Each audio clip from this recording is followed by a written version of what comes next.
how to hide your last seen and online status on WhatsApp. Hey everyone, welcome back to the channel. In today's video, I'll show you how to hide your last seen and online status on WhatsApp.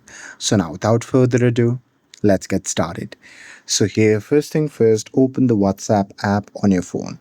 And now here, once you're inside the app, just tap on the three dot icon shown in the top right corner of the screen. And now here, once you tap on it, a drop down menu will appear. In that menu, you can just select settings. And now here, once you're inside the settings, you simply have to tap on privacy. And now here, once you're inside the privacy, if you scroll down there, you will see the option labeled as last seen and online. So just select that option.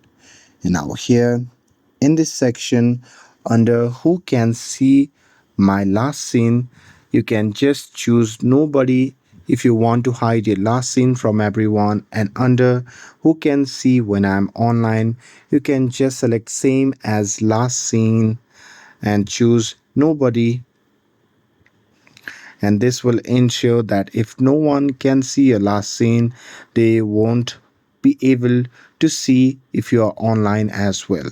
And that's it with this. If you found this video helpful, then don't forget to like, share and subscribe to get updated for more videos. Thanks for watching, and I'll see you in the next video.